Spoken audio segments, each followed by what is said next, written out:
If this was a Tuesday in July, we'd have absolutely nothing to talk about. But I have good news for all of you. Not only is it not a Tuesday in July, it's not a Tuesday in August. It's a Tuesday in December. You remember when I broke down my fantasy month rankings?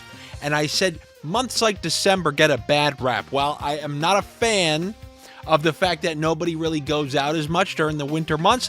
There's plenty of things to keep us entertained on the television in the world of sports. I mean, you had Jameis Winston doing everything he could to keep you entertained on a Monday night. Now on a Tuesday night, we have a full assortment of NHL games. A lot to choose from, a lot to parse through, and I will start by telling you about Chucky the Doll. The Chucky the Doll bet. How did Sandusky order now? You know what those kind of bets are. Remember, I told you about those Jamie Benn shots on goal in the playoffs? I brought it up to you guys one time. I tested it out in the field. It was like 4-0, and I go, we got to just add in the under 2.5 shots for Jamie Benn. And he immediately in the first period ripped like 4 shots on goal, and I call that the Chucky because I tell you, like, look, there's this guy, Jamie Benn. He's over there. He's alive. We're going to win this bet. And then you walk in. There's no Jamie Benn. You just immediately lose. He's getting 5 shots on goal, just like Chucky. There's a doll. He's alive. You just got to come in this room. You walk in the room, and it's just a doll sitting there. Hi, I'm Chucky. Heidi-ho. Well, those are the kind of bets that I bring to your attention. For one reason or another, it loses. And then we go to the next game, and it wins, it wins, it wins, it wins, it wins. And this is Ekblad. You remember I brought that to your attention? You guys know I'm all about top power play defensemen, especially on good power plays. The Miro Heiskanen point worked out for us again last night. But Ekblad has been moved to the top point position on Florida's power play. Here's a look at his game log. Which game of Ekblad's do you think was brought up for you guys on these NHL Sniffs? You know how it goes. I show it to you, disappears, and then look, right before, win, win, win, and then after, win, win, win, win, win. It's won every single day. It hasn't been talked about on this video. I want to bring it up again. Here's the good news. I got backups. So if you want to screw me, Ekblad, I got a bunch of Chucky sequels on this slate. I got many trickle-down Snakeonomics plays that are very similar to Ekblad.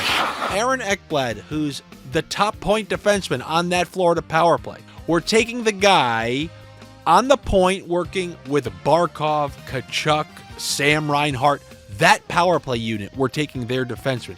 You remember Brandon Montour? Well, now we have Ekblad, who, I got news for you, like 2.5 seasons ago, 3 seasons ago, 4 seasons ago, he was the PP1D man. So it's not like he doesn't have a ton of experience doing it, and he's been pretty successful so far. Look at the game log. So I'm going to go back to it. You don't have to, because there are other ones that I'm going to quickly talk about. The top power play defenseman has a ton of value.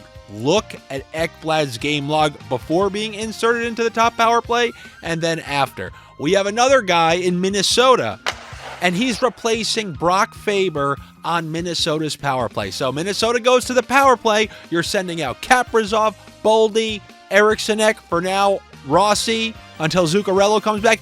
And then who else? Who can benefit from that? J.Spurgeon, plus 150 for a point. It's just classic Snakeonomics.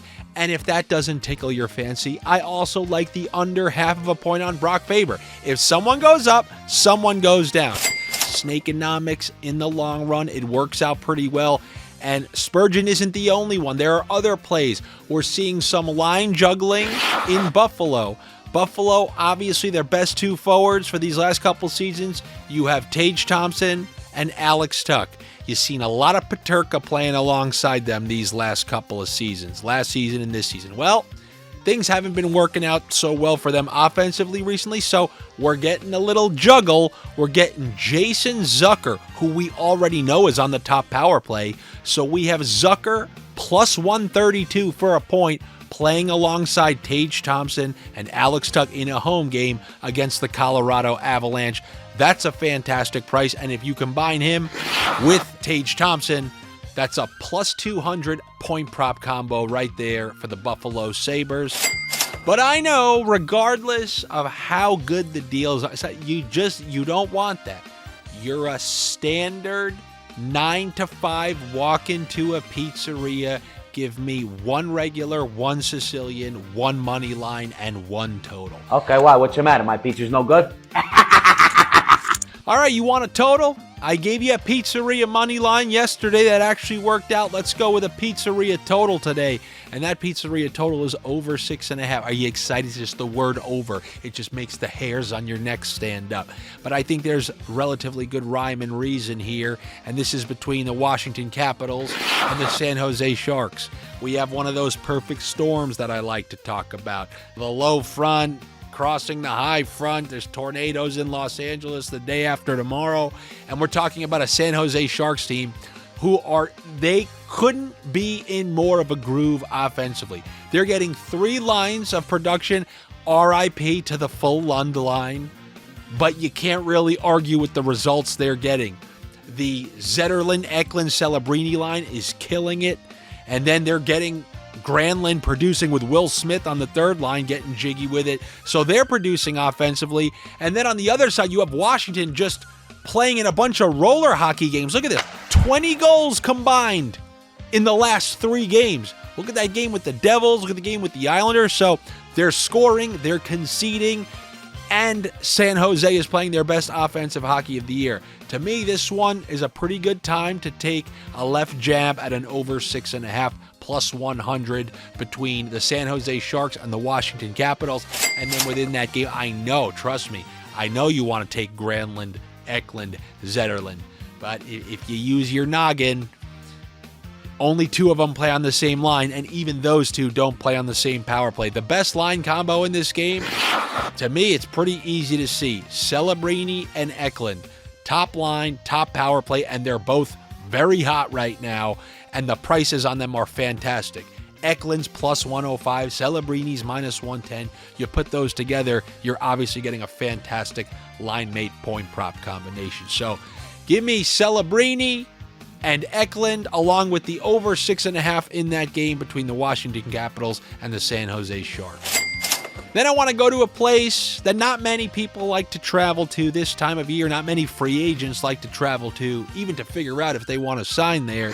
Not the most desirable place, but I always have a soft spot in my heart for those teams like the Whalers and the Jets. I mean, the Jets were taken away from Winnipeg. At least they gave them back. Still waiting for you folks over there in Hartford. But the Winnipeg Jets, remember when everybody thought they were just going to finish the season, President's Trophy? Nope, they're just going to waltz through everybody because their power play started off hot and they were scoring a ton of goals. Getting dusty over there in Winnipeg. The scoring has kind of dried up, and what hasn't helped at all is that Nikolai Ehlers hasn't played, I think it was either 1 or 2 games. I'm not 100% sure of his status in this game, but if he misses this game, I think you're seeing Winnipeg turn into the Winnipeg team of last year. But the good Winnipeg, not after they traded for slow-ass Toffoli and Monahan, when they were that defensive team who tried to strangle the life out of it. You knew every last game was going to be a low-scoring game, and that's how they have to win these games. Without Ehlers, I'm going to be very surprised if this game doesn't stay under.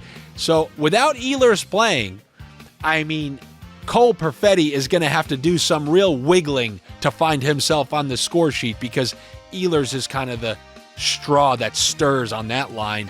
And I'm going to do an under 6.5 in this game. Oh my God, how can you give me that?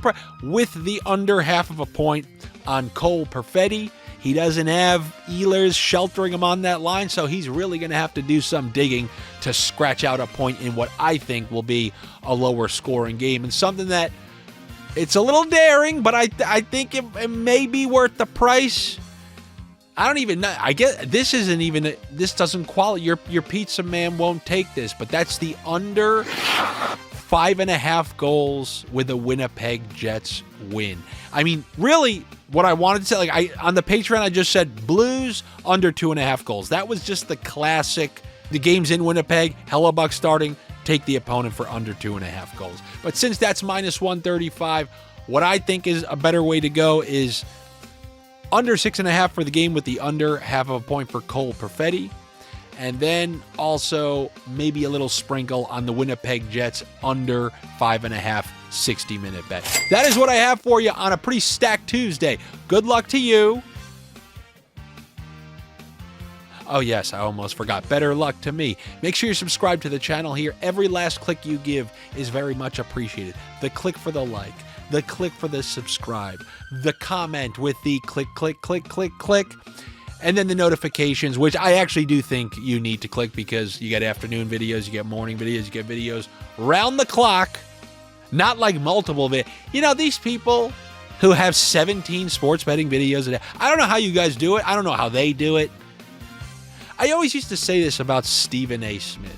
How can this guy know about sports if he's actually always on the air? There's never a time, I mean, maybe not so much anymore. There was a period, if you put it on, I mean, Charles Barkley had a hilarious joke about it. He said, you go to sleep and you see someone on the air. You wake up 8 hours later, that same person's on a different show.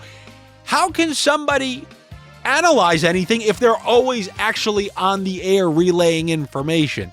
Something that I always wondered. So I don't know, you know, these people are cranking out content. I don't know how they do it. I don't know. I'm a quality over quantity guy. Hopefully not just with the production value, with the comedy and sniffs as well. If you guys want to make Andy a very happy camper, you know what to do. Come join the Patreon. It's patreon.com/Andy Francess. That's where we got a bunch of chats going on. That's where I send out the line combos, and that's where I can communicate any last-minute changes that come across my desk. Hopefully I will see you there. If not, I will see you tomorrow for another round of NHL Sniffs. Take it easy.